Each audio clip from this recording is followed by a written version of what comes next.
আসসালামু আলাইকুম সবাইকে। আশা করি সবাই অনেক ভালো আছেন। সবাইকে স্বাগত জানাচ্ছি 10 মিনিট স্কুলের আজকের লাইভ ক্লাসে।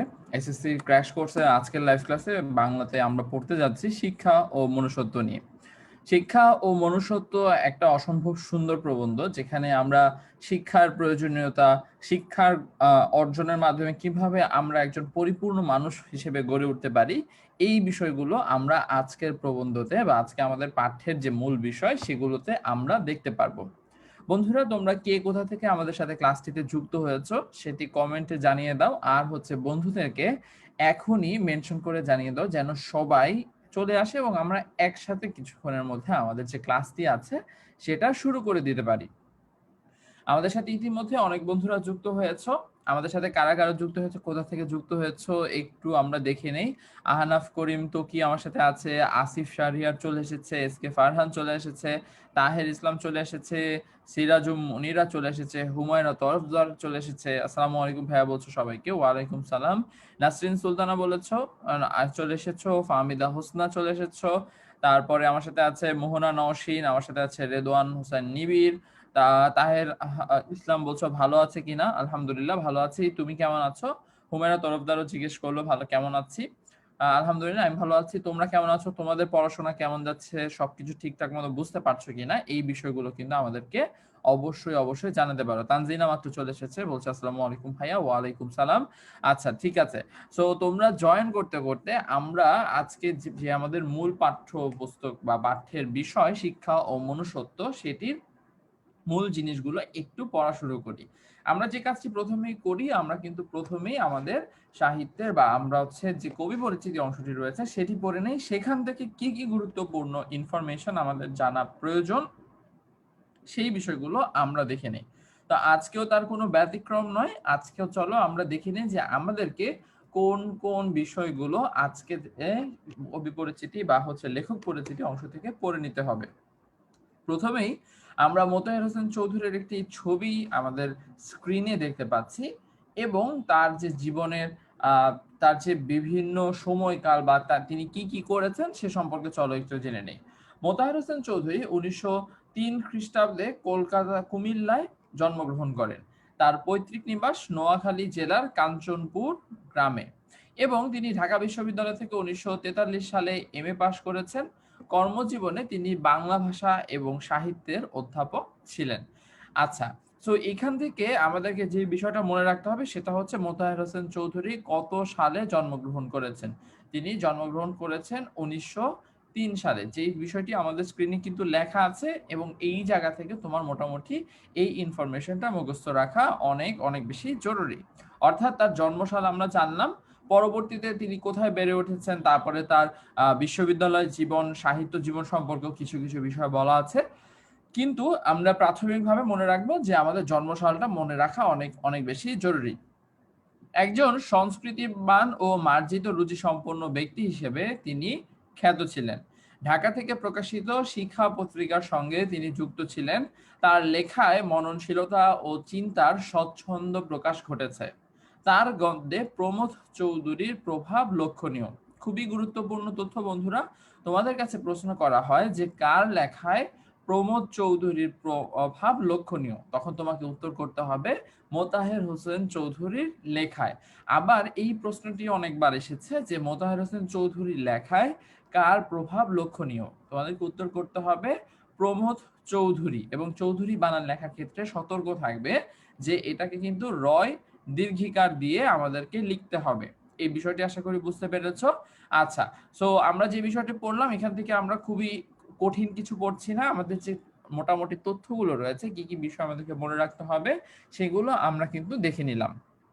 পরবর্তীতে দেখো, মূলত গদ্যকার হলে, গদ্যকার মানে কি, গদ্য লিখতেন যারা বা যারা গদ্য লেখেন তাদেরকে গদ্যকার বলা হয়ে থাকে। গদ্যকার হলেও তিনি বেশ কিছু কবিতাও রচনা করেন। তার প্রবন্ধ গ্রন্থ সংস্কৃতি কথা বাংলা সাহিত্যের মননশীল প্রবন্ধ ধারায় এক উল্লেখযোগ্য সংযোজন। তার মৃত্যুর পর গ্রন্থটি প্রকাশিত হয়। সভ্যতা ও সুখ তার অন্য দুটি অনুবাদ গ্রন্থ। বন্ধুরা, এই দুইটা জিনিস তোমাদেরকে একটু মনে রাখতে হবে, কারণ মোতাহার হোসেন চৌধুরীর কবি পরিচিতি বা লেখক পরিচিতি অংশ থেকে খুব কঠিন বা খুব বেশি ইনফরমেশন আমাদের নাই। সেই জায়গা থেকে সভ্যতা ও সুখ কোন ধরনের সাহিত্যকর্ম? উত্তর করতে হবে এটি কিন্তু এক ধরনের অনুবাদ গ্রন্থ, ঠিক আছে? সো এই জিনিসটা তোমাদের মাথায় রাখতে হবে যে সভ্যতা ও সুখ ছিল অনুবাদ গ্রন্থ। 1956 সালের 18 সেপ্টেম্বর তিনি পরলোক গমন করেন। অর্থাৎ আমরা যেহেতু একদমই কম ইনফরমেশন দেখলাম, সেই জায়গা থেকে আমাদের জন্মসাল আমরা দেখেছি, তার গদ্যকার হিসেবে কার প্রভাব তার রচনায় রয়েছে সেটা দেখেছি, তার দুটি অনুবাদ গ্রন্থ সম্পর্কে জেনেছি, এবং এখন হচ্ছে তার মৃত্যু সাল সম্পর্কে জানলাম যে 1956 সালের 18 সেপ্টেম্বর তিনি পরলোক গমন করেছেন। আশা করি বুঝতে পেরেছো। এখানে আসলে খুব কঠিন বা না বোঝার মতো কোনো কিছু নেই। আমাদের যে মূল সাহিত্য কর্মটা রয়েছে, যেটা আমরা এখন পড়তে যাচ্ছি, সেটা আশা করি আমরা এখন যখন পড়বো, কিছু কিছু শব্দ কঠিন আছে, কিছু কিছু শব্দ আমাদের বুঝতে সমস্যা হয়, সেগুলো আমরা সবগুলো এক্সপ্লেইন করে দিব। আচ্ছা, তো ঠিক আছে, যেহেতু আমরা লেখক পরিচিতি অংশ পড়ে ফেললাম, আমরা হচ্ছে গদ্যটি পড়া শুরু করব। এটাকে আসলে মূলত গদ্য বলা ঠিক হবে না, এটা হচ্ছে এক ধরনের প্রবন্ধ। যে প্রবন্ধটি পড়া শুরু করবো তার আগে একটু তোমাদের কমেন্টটা আমি দেখে নেই, ঠিক আছে? তাহলে আমাদের জন্য বুঝতে অনেক বেশি সহজ হবে। আচ্ছা, তো এটা অনেক কঠিন বলছো অনেকে। জান্নাতুল মা বলছো সাউন্ড প্রবলেম হচ্ছে কিনা। আমার এখান থেকে মনে হচ্ছে সাউন্ডের কোনো প্রবলেম হচ্ছে না। তোমাদের যদি সাউন্ডের সমস্যা হয়ে থাকে তাহলে কিন্তু আমাকে একটু জানাতে পারো। তাহলে আমি ব্যবস্থা মানে দেখবো যে সাউন্ডে কোনো প্রবলেম হচ্ছে কিনা। ঠিক আছে? আসসালামু আলাইকুম। অনেকে নতুন করে জয়েন করেছো। ওয়ালাইকুম আসসালাম সবাইকে। সবাইকে অনেক অনেক ধন্যবাদ চলে আসার জন্য। আর হচ্ছে তোমার কি জানি বলে, আমরা হচ্ছে আচ্ছা, হ্যাঁ, দেরি করে ফেলেছো, সমস্যা নেই। আমরা হচ্ছে মাত্র লেখক পরিচিতি অংশটা পড়লাম। সো লেখক পরিচিতি অংশ থেকে খুব কঠিন কিছু আমাদের কিন্তু নাই আজকের ক্লাসে। তো সেই জায়গা থেকে ভয় পাওয়ার কোনো কারণ নেই, মন খারাপ করারও কিছু নাই। তুমি এখন থেকে কিন্তু ক্লাসটা করলেও সবকিছু বুঝতে পারবে, ঠিক আছে? সো লিপি সরকার বলছে, লিপি সরকার মেনশন করে দিচ্ছে বন্ধুদেরকে, ধন্যবাদ। সবাই চলে এসেছে। আচ্ছা, অলোকে বলছো ক্লিয়ার বলছো। আচ্ছা, তোমাদের সবার সাউন্ড তো সবকিছু ঠিক আছে। নোট অ্যাপ্রুভ হয় না, নোটটা আমাদের নোট শেয়ারিং ক্যাম্প বা নোট শেয়ারিং এর যে গ্রুপটা আছে সেখানে করতে হবে, তাহলেই কিন্তু তোমার নোটটা অ্যাপ্রুভ হয়ে যাবে। আমাদের যে এই ক্লাসের গ্রুপটাতে আমরা কিন্তু কেউ নোট অ্যাপ্রুভ করব না, ঠিক আছে? সো না ভাই, অল ক্লিয়ার, সব ঠিক আছে, আমার সাউন্ড ক্লিয়ার আসছে। আচ্ছা, সাব্বির বলছে sorry I am late. Tisha সমস্যা নেই, একটু লেট হতেই পারে, কিন্তু আমরা মোটামুটি গদ্য পড়া বা প্রবন্ধ পড়া এখনো শুরু করি নাই। সো শুরু যদি না করি, সো সেই জায়গা থেকে তোমাদের আশা করি কোনো সমস্যা হচ্ছে না, ঠিক আছে? আর সাউন্ডে কোনো প্রবলেম হচ্ছে কিনা আমি শেষবারের মতো আস্ক করছি, জিজ্ঞেস করছি। যদি সাউন্ডে কোনো প্রবলেম না হয় তাহলে কিন্তু আমরা আমাদের যে প্রবন্ধটি রয়েছে সেটি পড়া শুরু করে দিব, ঠিক আছে? বন্ধুরা যারা আমার সাথে ক্লাস করছো একটু জানিয়ে দাও, তাহলে আমরা কিন্তু আমরা পরবর্তী অংশে চলে যেতে পারি। আচ্ছা, ক্লিয়ার বলছো মুন্নি, ক্লিয়ার বলছো হচ্ছে সানবিন হক, তারপরে হচ্ছে ক্লিয়ার বলছো নিবিড়, তারপরে হচ্ছে স্যার নোট শেয়ারিং গ্রুপ কোনটা, সেম কোশ্চেন। আচ্ছা, অনেকেরই। আচ্ছা কাফি, তুমি কি কষ্ট করে একটু নোট শেয়ারিং এর গ্রুপের যে লিঙ্কটা আছে ওইখানে একটু কমেন্টে দিয়ে দিতে পারবা? তাহলে যে যারা খুঁজে পাচ্ছে না তাদের জন্য হয়তো এটা খুঁজে পেতে সুবিধা হবে। ঠিক আছে, কোনো সমস্যা নেই, সব ক্লিয়ার। ঘোলা দেখাচ্ছে কেন? ঘোলা দেখানোর কারণ হতে পারে হয়তো তোমার ইন্টারনেটটা একটু প্রবলেম করছে, ঠিক হয়ে যাবে কিছুক্ষণের মধ্যে। আচ্ছা, সো যেহেতু সবাই মোটামুটি ক্লিয়ার বলছো, আমরা হচ্ছে চলো পড়া শুরু করি। মানুষের জীবনকে একটি দোতলা ঘরের সঙ্গে তুলনা করা যেতে পারে। জীবসত্তা সেই ঘরের নিচের তলা, আর মানব সত্তা বা মনুষ্য হচ্ছে উপরের তলা। জীবসত্তার ঘর থেকে মানব সত্তার ঘরে উঠবার মই হচ্ছে শিক্ষা। শিক্ষাই আমাদের মানব সত্তার ঘরে নিয়ে যেতে পারে। অবশ্য জীবসত্তার ঘরেও সে কাজ করে। খুদ পিপাসার ব্যাপারটি মানবিক করে কথায় তার অন্যতম কাজ, কিন্তু তার আসল কাজ হচ্ছে মানুষকে মনুষ্যত্ব লোকের সঙ্গে পরিচয় করে দেওয়া। অন্য কথায় শিক্ষার যেমন প্রয়োজনের দিক আছে, তেমনি অপ্রয়োজনীয় দিকও রয়েছে। আচ্ছা, সো আমরা যে বিষয়টা পড়লাম, আমরা এখান থেকে কিছু কিছু বিষয় আমাদের বুঝতে হবে।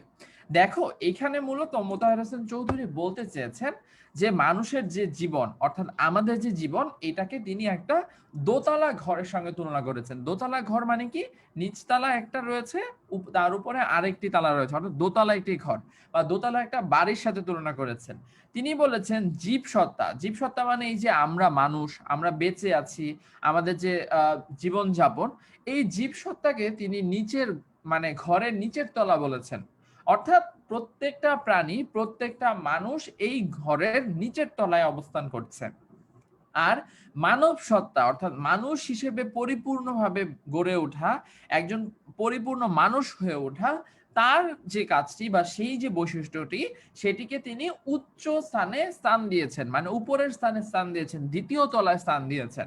এবং তিনি বলেছেন শুধুমাত্র আমাদের এই যে জীবসত্তা থেকে মানুষ বা পরিপূর্ণ মানুষ হয়ে ওঠার জন্য কাজ করে হচ্ছে কি বলতো, কাজ করে হচ্ছে শিক্ষা, যেটা কিন্তু আমাদের অনেক গুরুত্বপূর্ণ একটা নৈতিক। যে তোমাকে যদি প্রশ্ন করে জীব সত্তার ঘর থেকে মানুষ সত্তার ঘরে উঠবার মই কি, তোমাকে উত্তর করতে হবে শিক্ষা।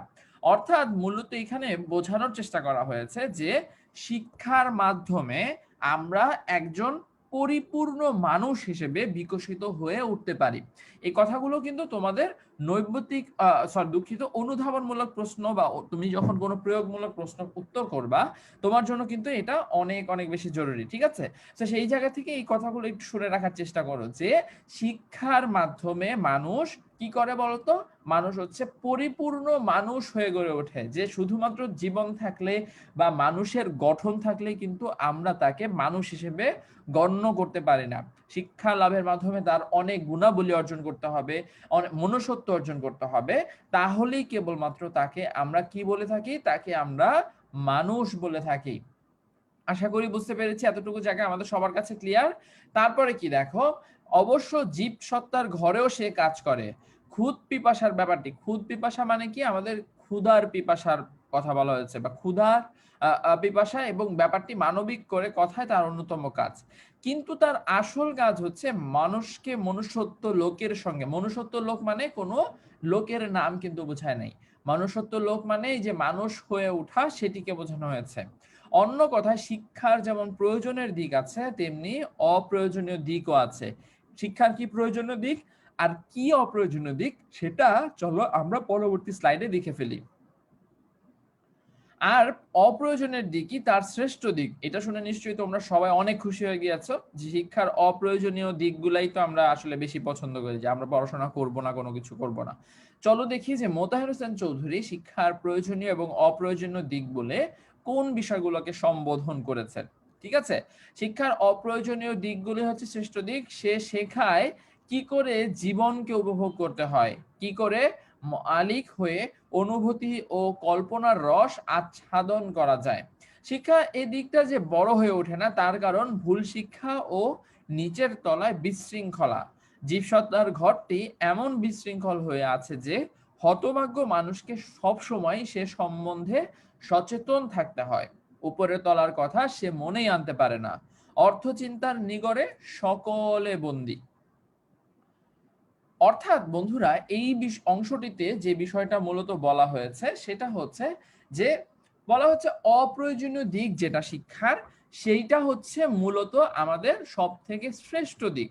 বলা হয়েছে এই অপ্রয়োজনীয় দিকটা বা শিক্ষা আমাদেরকে এই জীবনটাকে উপভোগ করতে শেখায়, আমাদের এই জীবনটাকে সুন্দর করে তোলে, আমাদের এই জীবনের যে, আমাদের যে জীবনের মানে বা আমরা জীবনের যে অর্থ, সেটা আমাদেরকে বুঝতে সাহায্য করে হচ্ছে কি বলতো, শিক্ষা। ঠিক আছে, কিন্তু এইখানে একটা ব্যাপার রয়েছে যে এই যে আনন্দ, এই যে প্রয়োজনীয়তা, এইটা উপলব্ধি করার ক্ষেত্রে বাধা হয়ে দাঁড়ায় কি, বাধা হয়ে দাঁড়ায় হচ্ছে নিচের তলার বিশৃঙ্খলা বা জীব সত্তার বিশৃঙ্খলা বা অর্থ চিন্তা। মানুষের মধ্যে এখনকার সমাজে বেশিরভাগ মানুষের মধ্যেই কিন্তু অর্থ চিন্তা কাজ করে। অর্থ চিন্তা বলতে কি, ধরো কিভাবে আমরা উপার্জন করতে পারবো, কিভাবে আমরা জীবনটাকে আরো সুন্দর করতে পারবো, এই চিন্তা কাজ করে। কিন্তু কারো মাথায় শিক্ষা গ্রহণের মাধ্যমে মনুষ্যত্ব অর্জনের চিন্তা আসে না। সবাই শুধু শিক্ষা গ্রহণ করতে চায় ভালো একটা চাকরি পেয়ে ভালো কিছু অর্থ উপার্জনের জন্য, কিন্তু শিক্ষার উদ্দেশ্য কিন্তু এটা না। শিক্ষার উদ্দেশ্য হচ্ছে তুমি শিক্ষা লাভ করার মাধ্যমে তোমার মধ্যে মানুষ বা মানুষ হিসেবে তোমার মধ্যে বিভিন্ন গুণাবলীর বিকাশ হবে, তুমি বিভিন্ন কিছু শিখতে পারবে, যার মাধ্যমে তুমি অটোমেটিক্যালি, তোমাকে কোনো কিছু করতে হবে না, তুমি অটোমেটিক্যালি অর্থ উপার্জন করতে পারবে। কিন্তু আমাদের সমাজে এটা ঠিক ব্যতিক্রম, সবাই অর্থ চিন্তার নিগড়ে বন্দী হয়ে আছে, যে কথাটি কিন্তু এখানে মূলত বলা হয়েছে। ধনী দরিদ্র সকলের অন্তরে সেই একই ধ্বনি উত্থিত হচ্ছে, চাই চাই আরো চাই। তাই অনুচিন্তা তথা অর্থ চিন্তা থেকে মানুষ মুক্তি না পেলে অর্থ সাধনায় জীবন সাধনা নয়, এ কথা ভালো করে বোঝাতে না পারলে মানব শিক্ষা জীবনে শিক্ষা সোনা ফলাতে পারবে না। যে কথাটি বলছিলাম যে শিক্ষার উদ্দেশ্য তোমার অর্থ উপার্জন করা না, শিক্ষার উদ্দেশ্য তোমাকে মানুষ হিসেবে গড়ে তোলা, তোমাকে বিভিন্ন গুণাবলী অর্জনে সহায়তা করা, তোমাকে বিভিন্ন কিছু শেখানো। কিন্তু আমাদের মধ্যে তুমি একটা জিনিস খেয়াল করে দেখবা যে বাংলাদেশের বা পৃথিবীতে যারা অনেক জ্ঞানী গুণী ব্যক্তিত্ব রয়েছেন, তারা কিন্তু খুব বেশি কথা বলেন না, কিংবা তারা খুব বেশি অন্যান্য সাধারণ মানুষের মতো দুষ্টুমি করেন না, কিংবা খুব অন্যান্য আর সাধারণ 10টি মানুষের মতো সব বিষয়ে কথা বলেন না। যারা জ্ঞানী তারা কিন্তু সবসময় তাদের জ্ঞান নিয়ে গর্ববোধ করে, কিন্তু অহংকার করে না। তাদের মধ্যে একটা তৃপ্তি আছে জ্ঞানের, যে আমি এতটুকু অংশ জানি। কিন্তু যারা হচ্ছে কম জানেন, যাদের মধ্যে শিক্ষার অভাব রয়েছে, তাদের মধ্যে কখনোই এই তৃপ্তিটা কাজ করে না, তাদের মধ্যে সবসময় একটা চাওয়ার আকাঙ্ক্ষা কাজ করে। সে যতই চায়, মানে যতই পায় তার থেকে সে আরো বেশি চায়। বুঝতে পেরেছ? কিন্তু তোমার মধ্যে যখন শিক্ষা অর্জনের মাধ্যমে তুমি মনুষ্যত্ব অর্জন করতে পারবে, তখন তোমার চাওয়ার একটা কিন্তু সীমা নির্ধারিত হয়ে যাবে। তখন তুমি বুঝতে পারবে যে কতটুকু চাওয়া তোমার জন্য উপকারী, কতটুকু চাওয়া তোমার জন্য উপকারী নয়। সেই জায়গা থেকে আমরা এখানে দেখতে পাচ্ছি যে অর্থ সাধনায় যে জীবন সাধনা নয়, এইটা যদি মানুষকে বোঝানো সম্ভব না হয়, তাহলে শিক্ষা দিয়ে কখনোই কোনোভাবে মানুষকে উপকৃত করা যাবে না। বন্ধুরা বুঝতে পেরেছো? তারপরে কি, শিক্ষার সুফল হবে ব্যক্তিগত। এখানে সেখানে দু একটি মানুষ শিক্ষার আসল উদ্দেশ্যটি উপলব্ধি করতে পারবে, কিন্তু বেশিরভাগ লোকই যে তিমিরে থেকে সে তিমিরেই থেকে যাবে। তিমিরে থাকা মানে অন্ধকারে থেকে যাওয়া, মানে শিক্ষা অর্জনের মাধ্যমে যে আলোতে আসার কথা, শিক্ষা অর্জনের মাধ্যমে যে বিভিন্ন কিছু শিখতে পারার কথা, সেইটা কিন্তু তারা করতে পারবে না। আচ্ছা, সো আমি যেহেতু অনেকটুকু অংশ পড়ে ফেললাম, আমি একটু দেখি যে তোমাদের কোনো কিছু প্রবলেম হচ্ছে কিনা। আচ্ছা, কি জানি বলছো যে শুধু জিপিএ 5 পেতে হবে। শুধু জিপিএ 5 পেতে হবে না, তোমাকে শিক্ষা অর্জন করতে হবে। শিক্ষা অর্জনের মাধ্যমে তোমাকে জিপিএ 5 অর্জন করা আসলে খুব বেশি কঠিন না। তুমি যদি অনুধাবন করো যে আমার পড়াশোনা করা দরকার, আমার একটা দায়িত্ব হচ্ছে, আমার এসএসসি একজন স্টুডেন্ট হিসেবে সামনে একটা বোর্ড পরীক্ষা আছে, আমার পড়া উচিত। তুমি জিপিএ 5 কিন্তু তুমি যদি ঠিক মতো পড়ো এমনিতেই পাবে। জিপিএ 5 পাওয়ার জন্য কখনো পড়ো না, তুমি পড়ার জন্য পড়ো, জিপিএ 5 তোমার কাছে এমনিতেই চলে আসবে। ঠিক আছে? তারপরে হচ্ছে আর কি, বাংলা সেকেন্ড ক্লাস কবে হবে? নিয়াজ এই প্রশ্নটি করেছো। আমরা কিন্তু বাংলা সেকেন্ড পেপারের ক্লাসগুলো করব, কিন্তু তোমাদের বাংলা সেকেন্ড পেপারের সিলেবাস অনেক কম, সেই কারণে বাংলা সেকেন্ড পেপারের ক্লাসগুলো আমরা পরে করব। ফার্স্ট পেপারগুলো একটু শেষ করে নিই, শেষ করে দেন সেকেন্ড পেপারের গুলা একটানা করে ফেলবো। ঠিক আছে? আশা করি উত্তর পেয়েছো। আর অনেকের বলছো বাংলা ক্লাস ভালো লাগে, অনেক অনেক ধন্যবাদ। বাংলা ক্লাস নেওয়ার ক্ষেত্রে যে জিনিসটা সব থেকে বেশি কাজ করে সেটা হচ্ছে যে স্টুডেন্টরা কিভাবে নেয়। কারণ হচ্ছে বাংলা একটা বোরিং সাবজেক্ট অনেকের কাছে, অনেকে ঠিক মতো পড়তে চায় না, অনেক ধরনের অনেক বিষয় আছে। বাট তোমরা যেভাবে আমাকে মানে হেল্প করো, বা তোমরা যেভাবে পার্টিসিপেট করো এক একটা ক্লাসে, আমার কখনো এই ক্লাস নিতে একদমই বোরিং মনে হয় না। আমি যখন 10ms এর লাইভ গ্রুপটাতে ক্লাস নিতাম, তখনও আমি এই জিনিসটা দেখেছি যে যার অনেকগুলো পুরনো স্টুডেন্ট এখানে আমাদের সাথে আছে, পুরনো স্টুডেন্ট। সো তোমাদের এই পার্টিসিপেশন গুলো আসলে আমাদের ক্লাস নিতে অনেক অনেক বেশি আগ্রহ আরো বেশি বাড়িয়ে দেয় আর কি। সো আশা করি তোমরা পুরা কোর্সটা জুড়ে আমাদের সাথে এভাবে থাকবে, এবং পরবর্তীতে যত কোর্স আসুক বা যত ধরনের ক্লাস তোমরা করো সব ইনস্ট্রাক্টরদের সাথে, শুধুমাত্র আমার সাথেই যে করতে হবে এমন না। এইটা একটা একটা টিচারের জন্য অনেক অনেক বড় পাওয়া, যে স্টুডেন্টরা তার সাথে কমিউনিকেট করতেছে, তার সাথে ক্লাসটাতে পার্টিসিপেট করতেছে। এই জন্য তোমাদের সবাইকে অনেক অনেক ধন্যবাদ। আমরা চলো পরের অংশটা একটু পড়ে ফেলি। আর তোমাদের যদি প্রশ্ন থাকে তাহলে কিন্তু একটু আমাদেরকে অবশ্যই কমেন্টে জানিয়ে দিও, ঠিক আছে? আর একটা বিষয় হচ্ছে, অনেক কমেন্ট মানে একটা না আসার কারণে অনেক সময় অনেকের কমেন্ট মিস হয়ে যায়, এই জন্য আমি আন্তরিকভাবে দুঃখিত। আমি চেষ্টা করি কমেন্টগুলো পড়ার জন্য। আমাদেরকে বলা হয়েছিল যে একদম ক্লাস শেষ করে কমেন্ট পড়ে তোমাদের হচ্ছে ওয়ারিস থাকলে নিয়ে নেওয়া, কিন্তু আমি হচ্ছে মানে তখন আরো বেশি প্রবলেম হয়, তো সেই কারণে আমি মাঝে মাঝে ক্লাসের ফাঁকে ফাঁকে কমেন্ট দেখার চেষ্টা করি। এই যে দেখো, তোমাদের জন্য অলরেডি কমেন্ট রেডি করা আছে, মানে কমেন্টগুলো আমি দেখার চেষ্টা করছি। তো সেই জায়গা থেকে মিস হয়ে যায় অনেক কমেন্ট, কেউ মন খারাপ করো না, আমি চেষ্টা করি কমেন্টগুলোর উত্তর দেওয়ার জন্য। এর মধ্যে থেকেও ধর অনেক গুরুত্বপূর্ণ প্রশ্ন আসলেও তোমাদের যে কাফি ভাইয়া আছে, কাফি ভাইয়া হচ্ছে সেগুলো নোট ডাউন করে আমাকে পাঠিয়ে দেয়, আমি হচ্ছে উত্তর করে দিই। তো এরপর আশা করি তোমাদের আর কোনো প্রবলেম হয় না। তো চলো তাহলে আমরা পরের অংশটাতে চলে যাই। পরের অংশে বলা হচ্ছে, অনুচিন্তার নিগড় থেকে মানুষকে মুক্তি দেওয়ার যে চেষ্টা চলছে তা অভিনন্দনযোগ্য, কিন্তু লক্ষ্য সম্বন্ধে সচেতন না থাকলে সে চেষ্টাও মানুষকে অনেক বেশি দূরে নিয়ে যেতে পারবে বলে মনে হয় না। কারারুদ্ধ আহার তৃপ্ত মানুষের মূল্য কতটুকু? প্রচুর অন্ন বস্ত্র পেলে আলো হাওয়ার স্বাদ বঞ্চিত মানুষ কারাগারে স্বর্গতুল্য মনে করে, কিন্তু তাই বলে তা সত্যই স্বর্গ হয়ে যাবে তা নয়। দেখো এখানে হচ্ছে খুবই খুবই সুন্দর একটা কথা বলেছে। সুন্দর কথাটা কি, চলো একটু দেখে দেই। সেটা হচ্ছে, প্রথমে আমি তোমাকে বলি, যারা কারাগারে থাকে, যারা হচ্ছে সাধারণভাবে জীবন যাপন করতে পারে না, তাদের কাছে কিন্তু যখন ধরো দিনের একটা বেলায় ধরো কোনো একটা জানালা দিয়ে আলো আসছে, এইটাই তার কাছে অনেক প্রাপ্তির একটা বিষয় হয়ে যায়, তাই না? কিন্তু তোমার কাছে, তুমি যারা হচ্ছে আমরা সুন্দরভাবে জীবন যাপন করতে পারছি, সুন্দরভাবে বাসায় থাকতে পারছি, কোনো ধরনের সমস্যা মোকাবিলা করতে হচ্ছে না, অভাব মোকাবিলা করতে হচ্ছে না, তাদের কাছে কিন্তু এই এক টুকরা আলো কিংবা হচ্ছে একটুখানি খাবার, এটা আমাদের কাছে ম্যাটার করছে না, বা এটা আমাদের কাছে একদমই কোনো খুব বেশি গুরুত্বপূর্ণ ভূমিকা পালন করে না। কিন্তু যারা ওই কারখানা জেলখানাতে থাকে, তাদের কথা চিন্তা করে দেখো, তাদের কাছে ওই এক টুকরা খাবার, অনেক ক্ষুধার পর আমরা যখন একটুখানি খাই, বা আমরা যখন একটুখানি খাবার পাই, বা কোনো মজার কোনো খাবার খাই, তখন আমাদের কত ভালো লাগে, তখন মনে হয় যে ইস, মানে এইটা আসলে একটা আবেগ, একটা অনুভূতি, যেটা হচ্ছে তুমি প্রকাশ করতে পারো না, তোমার ভালো লাগার অনুভূতি। তো সেইটাই হচ্ছে এই জায়গাটাতে বলা হয়েছে যে কারারুদ্ধ আহার তৃপ্ত মানুষের মূল্য কতটুকু, মানে কি, যে খাওয়া পড়ার যে সমস্যা, এটা মিলিয়ে গেলে মানে এটা যদি শেষ হয়ে যায় তাহলে কিন্তু জীবনের উন্নয়ন সম্ভব না। তোমাদেরকে আমরা একটু আগে বললাম, বা আমরা সবাই মিলে একটু আগে বললাম যে অর্থ চিন্তা আমরা সবাই করছি, বা অর্থ উপার্জনের চিন্তা আমাদের মাথায় কাজ করছে, কিন্তু এইটা তো আমাদের উদ্দেশ্য না। আমরা অর্থ উপার্জন করব, সেই অর্থ দিয়ে আমরা অনেক কিছু কিনতে পারবো, আমরা খাবার কিনতে পারবো, আমরা বস্ত্র কিনতে পারবো, আমরা বাসস্থান কিনতে পারবো, কিন্তু শিক্ষার যে মূল্য, শিক্ষার যে ভূমিকা, কিংবা শিক্ষার অর্জনের মাধ্যমে মনুষ্যত্ব বা মানুষ হয়ে গড়ে ওঠা, তুমি কি টাকা দিয়ে সেটা কিনতে পারবা? তুমি কি পারবা যে একটা মানুষ যে হচ্ছে ধরো 2 দিন ধরে খায় না, তারকে অল্প একটা রুটি খেয়ে ধরো সে যে খুশিটা হলো, সেটা কি তুমি টাকা দিয়ে কিনতে পারবা? পারবা না। সো এই জিনিসটা এখানে বলা হয়েছে যে তুমি টাকার বিনিময়ে সবকিছু করতে পারবা, কিন্তু সবকিছু কিনতে বা সবকিছু করা তোমার পক্ষে সম্ভব হবে না। এবং সেই জায়গা থেকে তুমি ধরো কারাগারের বা কারারুদ্ধ মানুষের যেই যেই যেই জিনিসটাকে স্বর্গ মনে হয়, সেটা আসলে স্বর্গ না।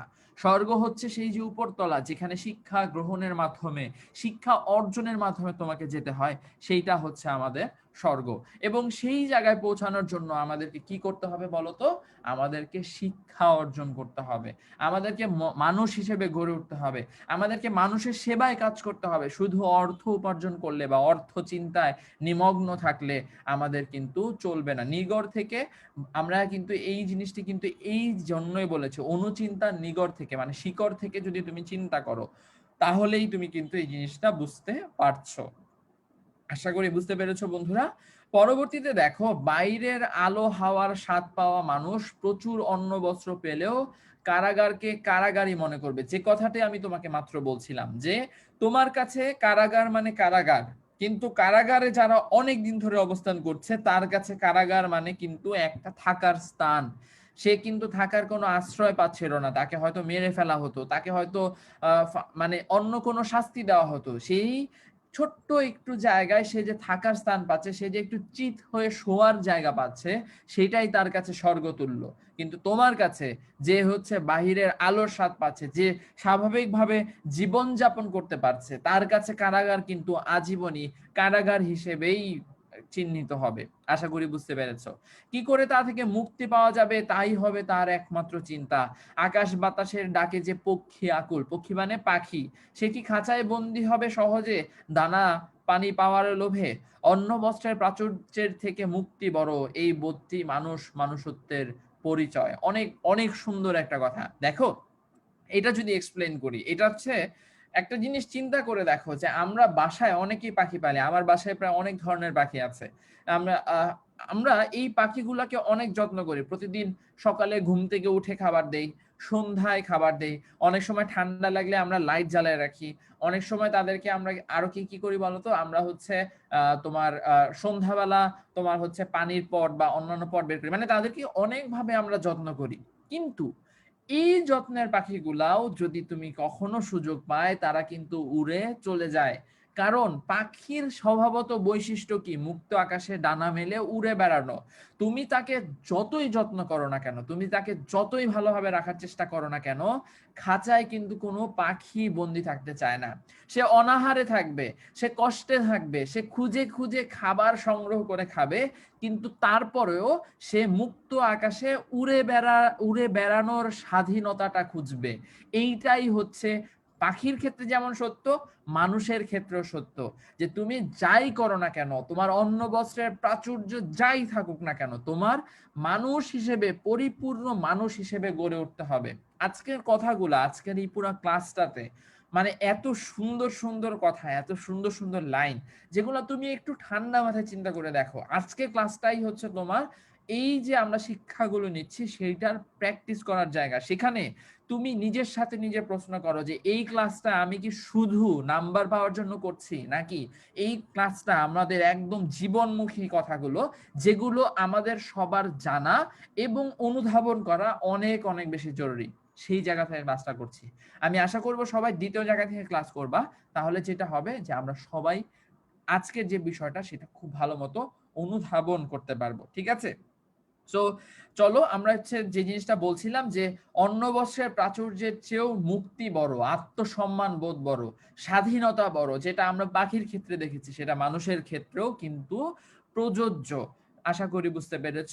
চিন্তার স্বাধীনতা, বুদ্ধির স্বাধীনতা, আত্মপ্রকাশের স্বাধীনতা যেখানে নাই, সেখানে মুক্তি নাই।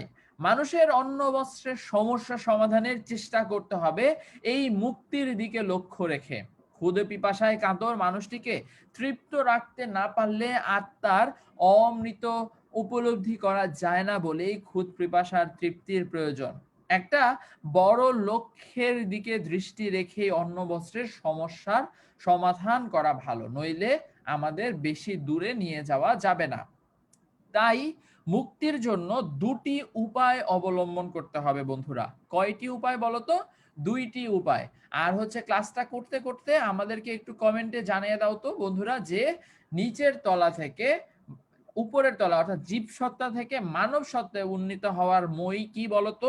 যারা আমার সাথে ক্লাস করছো আশা করি সবাই আমাকে উত্তরটা দিয়ে দিতে পারবা, যে আমাদের নিচের তলা থেকে বা হচ্ছে আমাদের জীব সত্তার জায়গা থেকে মনুষ্য মানব সত্তায় পৌঁছানোর সিঁড়ি বা মই কোনটিকে বলা হয়েছিল? আমার সাথে যারা ক্লাসটি করছে আমি আশা করব যে সবাই আমার সাথে এই প্রশ্নটির উত্তর করবে। একটি অন্ন বস্ত্রের চিন্তা থেকে মানুষকে মুক্তি দেওয়ার চেষ্টা, আর একটা হচ্ছে শিক্ষা দীক্ষার দ্বারা মানুষকে মনুষ্যত্বের স্বাদ পাওয়ানোর সাধনা। এই উভয়বিধ চেষ্টার ফলেই মানব জীবনের উন্নয়ন সম্ভব। শুধু অন্ন বস্ত্রের সমস্যাকে বড় করে তুললে সুফল পাওয়া যাবে না, আবার শুধু শিক্ষার উপর নির্ভর করলে সুদীর্ঘ সময়ের দরকার। মনুষ্যত্বের স্বাদ না পেলে অন্ন বস্ত্রের চিন্তা থেকে মুক্তি পেয়েও মানুষ যেখানে আছে সেখানেই পড়ে থাকতে পারে। আবার শিক্ষা দীক্ষার মারফতে মনুষ্যত্বের স্বাদ পেলেও অন্ন বস্ত্রের দুশ্চিন্তায় মনুষ্যত্বের সাধনা ব্যর্থ হওয়া অসম্ভব নয়। অর্থাৎ এখানে আমরা কি বললাম, আমরা বললাম মুক্তির কথা। আমরা বলেছি মুক্তির জন্য দুটি উপায় অবলম্বন করতে হবে। একটা হচ্ছে অন্ন বস্ত্রের চিন্তা থেকে, অর্থাৎ খাদ্য, বাসস্থান বা হচ্ছে তোমার বস্ত্র, এগুলার চিন্তা থেকে মানুষকে মুক্তি দেওয়ার চেষ্টা করতে হবে। আরেকটা হচ্ছে শিক্ষা দীক্ষার দ্বারা মানুষকে মনুষ্যত্বের স্বাদ পাওয়ানোর চেষ্টা করতে হবে। কারণ মানে কিভাবে মনুষ্যত্বের স্বাদ পাওয়ানো, মানে কি? মনুষ্যত্বের স্বাদ পাওয়া মানে তুমি বিভিন্ন গুণাবলী অর্জন করা, প্রকৃত মানুষ হিসেবে গড়ে ওঠার যে আনন্দ, যেই গর্বের কথা আমি একটু আগে বলেছিলাম, সেই গর্বটা পাওয়ার মানে সুযোগ মানুষকে করে দিতে হবে। আবার শুধু শিক্ষার উপর নির্ভর করলে সুদীর্ঘ সময়ের দরকার। এই লাইন থেকে কি বুঝলাম? এই লাইন থেকে বুঝলাম যে আমাদের যেই দুটি উপায়ের কথা বলা হয়েছে বা দুটি উপায় অবলম্বন করার কথা বলা হয়েছে, সেই দুটি উপায় একটি অপরটির সাথে কিন্তু কি বলতো, একটি অপরটির সাথে মানে সম্পর্কযুক্ত। অর্থাৎ শুধুমাত্র একটাকে আমরা যদি অবলম্বন করি তাহলে কিন্তু আমাদেরকে কোনোভাবেই এটা বা হচ্ছে মুক্তি পাওয়া সম্ভব হবে না। সেই জায়গা থেকে আমাদেরকে অবশ্যই দুটি উপায় অবলম্বন করার চেষ্টা করতে হবে। আশা করি বুঝতে পেরেছো।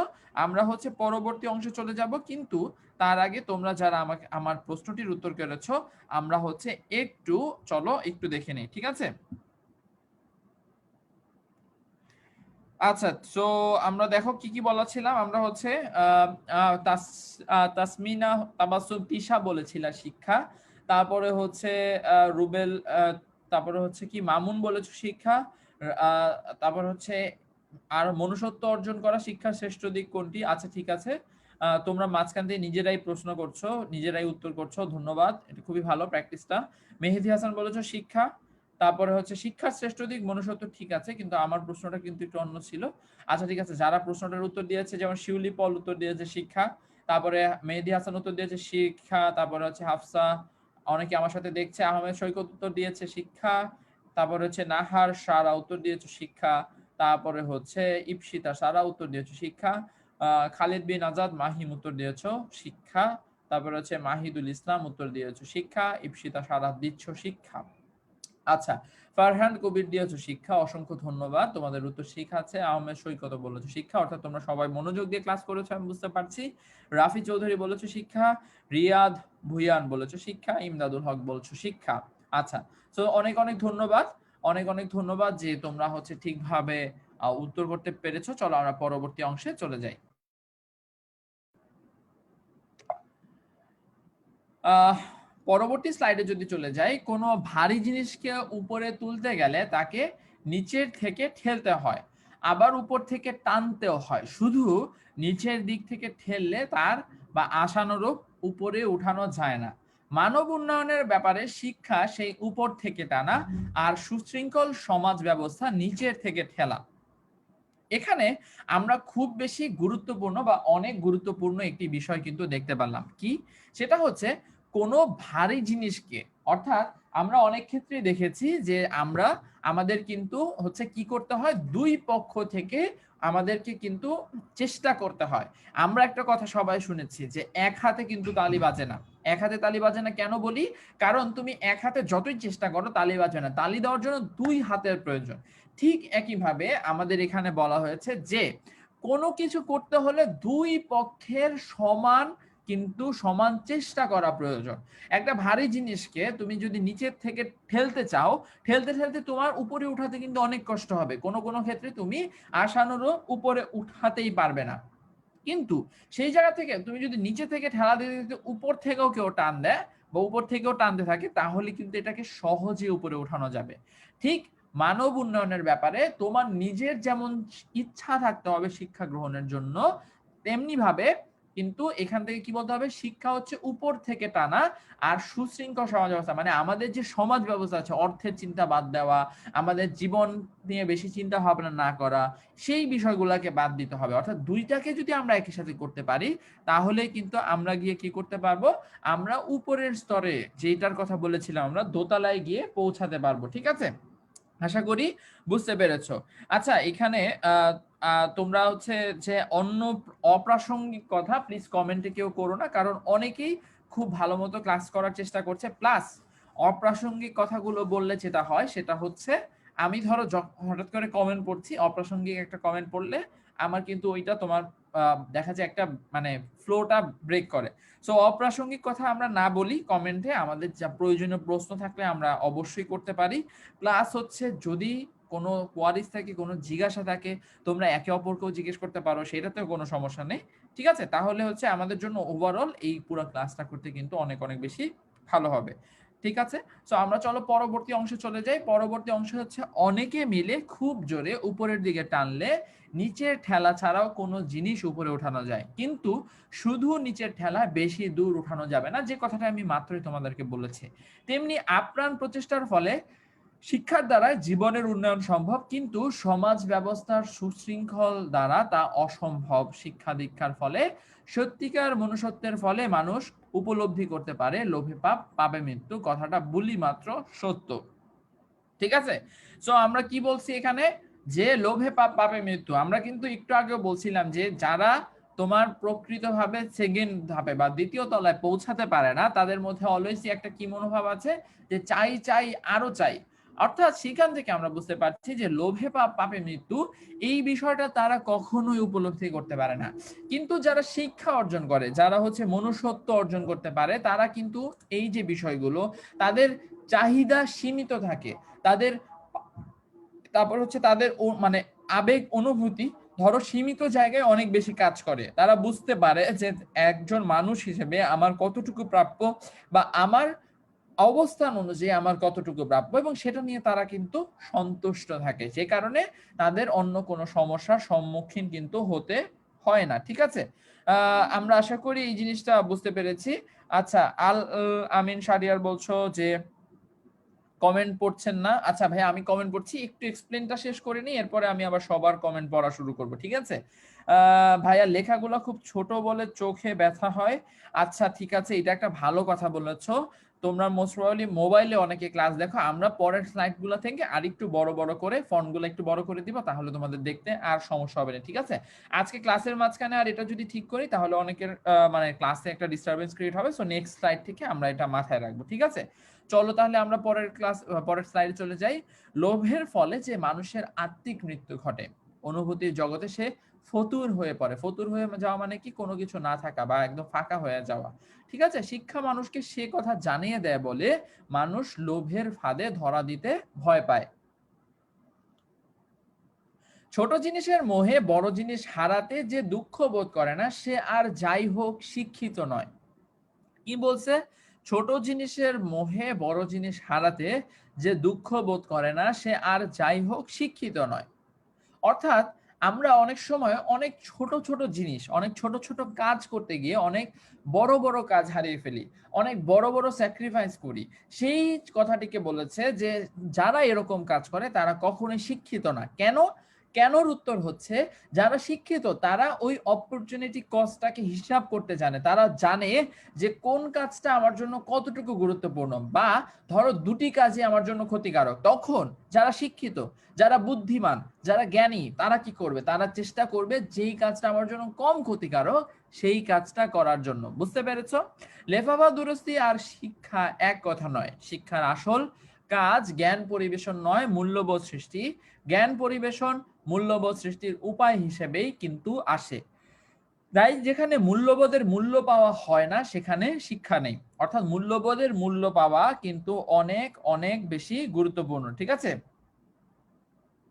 আচ্ছা, তারপর হচ্ছে আচ্ছা ঠিক আছে। সো আমরা হচ্ছে যেহেতু অনেকটুকু অংশ পড়ে ফেললাম, বলো তো আমাদেরকে, সেটা হচ্ছে যে মুক্তির জন্য আমাদের এই প্রবন্ধে কয়টি উপায়ের কথা উল্লেখ করা হয়েছে? মানব মুক্তির জন্য আমাদের এই প্রবন্ধটিতে কয়টি উপায়ের কথা উল্লেখ করা হয়েছে? যারা আমার সাথে ক্লাসটি করছো একটু আমাকে জানিয়ে দাও যে যেই মুক্তির কথা আমরা বলেছি, সেই মুক্তির জন্য কয়টি উপায়ের কথা আমাদের এই ক্লাসটিতে বলা হয়েছে। শিক্ষার মারফতে মূল্যবোধ তথা মনুষ্যত্ব লাভ করা যায়, তথাপি অন্ন বস্ত্রের সুব্যবস্থাও প্রয়োজনীয়। আমরা কিন্তু অন্ন বস্ত্রের সুব্যবস্থা বা অন্ন বস্ত্রের যে একটা প্রয়োজনীয়তা, সেটাকে কোনোভাবেই অবহেলা করছি না। অন্ন বস্ত্রের যে প্রয়োজনীয়তা সেটাও রয়েছে, কিন্তু এটা শিক্ষার মাধ্যমেই কিন্তু অর্জন করা সম্ভব। তা না হলে জীবনের উন্নয়নে অনেক বিলম্ব ঘটবে। মনুষ্যত্বের তাগিদে মানুষকে উন্নত করে তোলার চেষ্টা ভালো, কিন্তু প্রাণিত্বের বাঁধন থেকে মুক্তি না পেলে মনুষ্যত্বের আহ্বান মানুষের মর্মে পৌঁছেতে দেরি হলে অন্ন বস্ত্র সমস্যার সমাধান একান্তই প্রয়োজন। আশা করি বুঝতে পেরেছো। এখানে বেশ একটু কঠিন বলা হয়েছে। কি বলা হয়েছে? বলা হচ্ছে মনুষ্যত্বের তাগিদে মানুষকে উন্নত করে তোলার চেষ্টা ভালো। মানে আমাকে মানুষ হয়ে গড়ে উঠতে হবে। এই যে তাগিদে, এই তাগিদে মানুষকে উন্নত করার চেষ্টা ভালো। প্রাণিত্বের বাঁধন থেকে মুক্তি না পেলে মনুষ্যত্বের আহ্বান মানুষের মর্মে পৌঁছতে দেরি হয় বলে অন্ন বস্ত্রের সমস্যার সমাধান একান্ত প্রয়োজন। আমি আশা করি তোমরা যে প্রশ্নটি করেছিলাম সেটার উত্তর দেওয়া শুরু করেছ। পায়ের কাটার দিকে বারবার নজর দিতে হলে পায়ে হাঁটার আনন্দ উপভোগ করা যায় না, তেমনি অন্ন বস্ত্রের চিন্তায় হামেশা বিব্রত হতে হলে মুক্তির আনন্দ উপভোগ করা কঠিন হয়ে দাঁড়ায়। ঠিক আছে, এই জায়গা থেকে একটা সহজ এক্সাম্পল এখানে যেটা দিয়েছে সেটা ছাড়াও যদি একটা বলি, তাহলে হচ্ছে ধরো তুমি পরীক্ষা দিতে গিয়েছো। পরীক্ষা দিতে গেলে আমার যখন প্রিপারেশন খারাপ ছিল বা কোনো কোনো পরীক্ষা যখন এরকম থাকতো, তখন আমার সবসময় চিন্তা হতো যে আমি এটার উত্তর পারবো কিনা, বা শেষ পর্যন্ত গিয়ে আটকে যাব কিনা, বা একদম শেষ পর্যন্ত সঠিকভাবে উত্তর করতে পারবো কিনা। এতে করে যেটা হতো, আমি কিন্তু পুরো পরীক্ষা দেওয়ার যে একটা আনন্দ বা পরীক্ষা শেষ করার যে একটা আনন্দ, সেইটা উপভোগ করতে পারতাম না। যেটার কথা এখানে পায়ের দিকে বলা হয়েছে। ধরো তুমি হাঁটার সময় তুমি হাঁটতে হাঁটতে চিন্তা করছো যে এখনই হয়তো আমি পড়ে যাব। এই চিন্তা যদি তোমার মাথায় সবসময় কাজ করে, তাহলে তুমি কিন্তু হেঁটে শান্তি পাবা না। কোনো কাজ করেই, কোনো কাজ সম্পর্কে তুমি যদি অতিরিক্ত চিন্তা করো, তাহলে সেই কাজটি করে তুমি কিন্তু কখনোই শান্তি পাবা না বা শান্তি মতো কাজটা করতে পারবা না।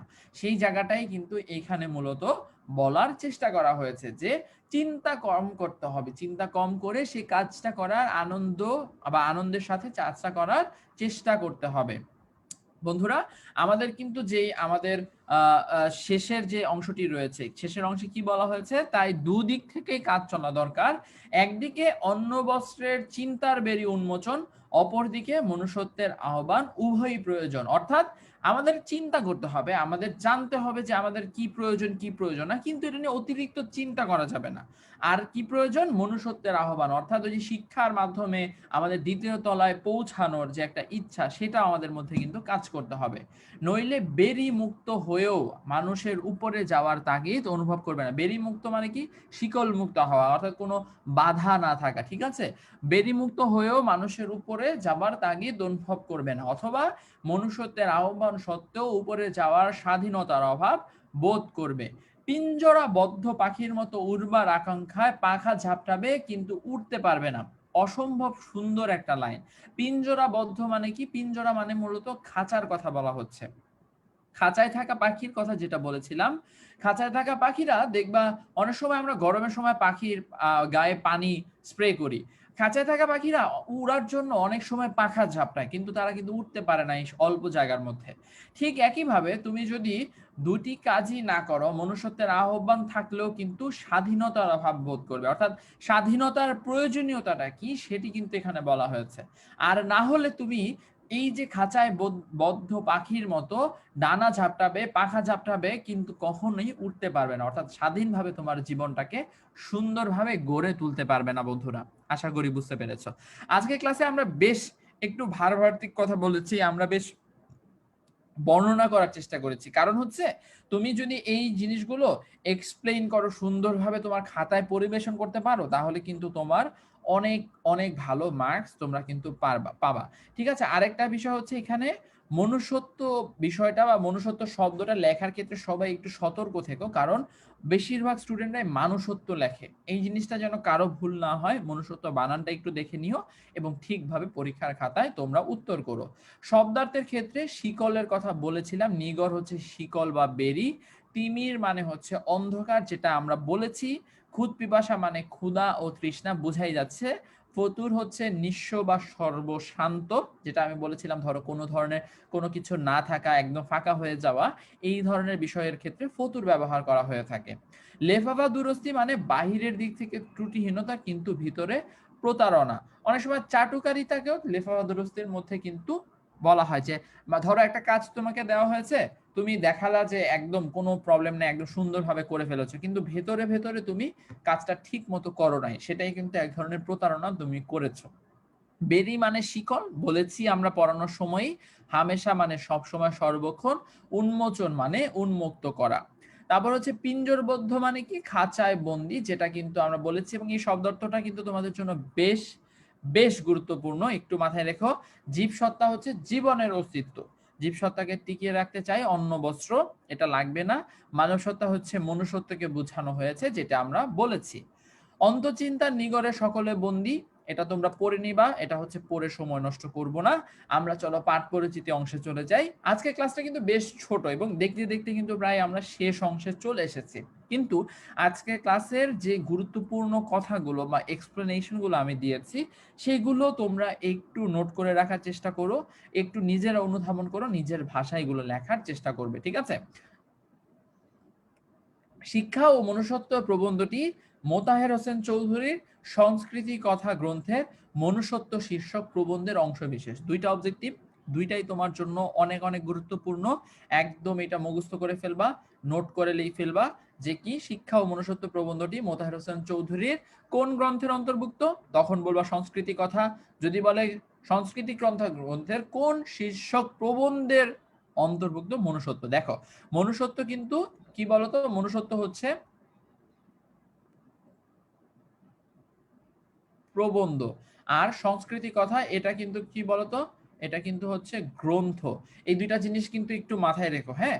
মানুষের দুটি সত্তা, একটি হচ্ছে তার জীব সত্তা, অপরটি তার মানব সত্তা বা মনুষ্যত্ব। আচ্ছা, তোমরা অনেকেই আমার প্রশ্নটার উত্তর করেছিলে, আমি একটু প্রশ্নের উত্তরগুলা নিয়ে নেই।